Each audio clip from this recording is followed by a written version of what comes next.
Telangana express updates చూద్దాం. మెదక్ జిల్లా నర్సాపూర్ రాయరావు చెరువు సమీపంలో ఒక వ్యక్తి దారుణంగా హత్యకు గురయ్యాడు. ఉత్తరప్రదేశ్కు చెందిన షారుఖ్ నర్సాపూర్కు చెందిన ఒక మహిళతో 6 ఏళ్ల క్రితం ప్రేమ వివాహం చేసుకున్నాడు. ప్రస్తుతం షారుఖ్ కాఫ్ అనే మహిళతో కలిసి ఉంటున్నాడు. కాఫ్షా భర్త షబ్బీర్ మరో వ్యక్తితో కలిసి హత్య చేసినట్లు షారుఖ్ కుటుంబ సభ్యులు అనుమానం వ్యక్తం చేస్తున్నారు. దీనిపై పోలీసులు కేసు నమోదు చేసుకుని దర్యాప్తు చేస్తున్నారు. వికారాబాద్ జిల్లా తాండూరులో ఒక వ్యక్తి మృతదేహం కలకలం రేపింది. గమనించిన స్థానికులు పోలీసులకు సమాచారం అందించారు. ఘటనా స్థలానికి చేరుకున్న పోలీసులు మృతదేహాలను పోస్టుమార్టం నిమిత్తం ఆసుపత్రికి తరలించారు. ఘటనపై కేసు నమోదు చేసి దర్యాప్తు చేపట్టారు. మృతుడు అంతారం తాండాకు చెందిన రాము నాయక్ పోలీసులు గుర్తించారు. కరీంనగర్ జిల్లా తిమ్మాపూర్ మండలంలో అఖిలపక్ష నాయకులు రహదారిపై రాస్తారోకో చేపట్టారు.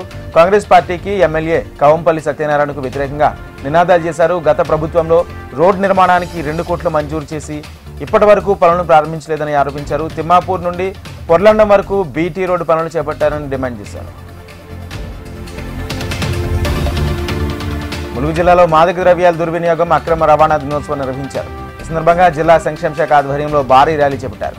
ర్యాలీలో విద్యార్థులు, అంగన్వాడీ సూపర్వైజర్లు పాల్గొన్నారు. ములుగు జిల్లాను డ్రగ్స్ రహిత జిల్లాగా చేయడమే మనందరి బాధ్యతని సంక్షేమాధికారి తులారవి అన్నారు.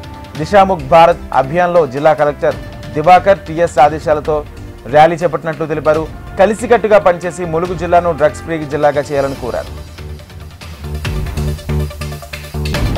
కామారెడ్డి జిల్లా జుక్కల్ మండల కేంద్రంలో రోడ్ల విస్తరణ, సెంట్రల్ లైటింగ్ పనులు జాప్యాన్ని నిరసిస్తూ జుక్కల్ యూత్ అఖిలపక్షం ఆధ్వర్యంలో బంద్ చేపట్టారు. ఈ సందర్భంగా బంద్కు పట్టణ ప్రజలు, వ్యాపారుల నుంచి సంపూర్ణ మద్దతు లభించింది. వాణిజ్య వ్యాపార సముదాయాలు స్వచ్ఛందంగా తమ దుకాణాలను మూసేసి బంద్కు మద్దతు ఇచ్చారు. అయితే బంద్ నేపథ్యంలో కాంగ్రెస్ కార్యకర్తలు, యూత్ అఖిలపక్ష నాయకుల మధ్య ఘర్షణ చోటు చేసుకుంది.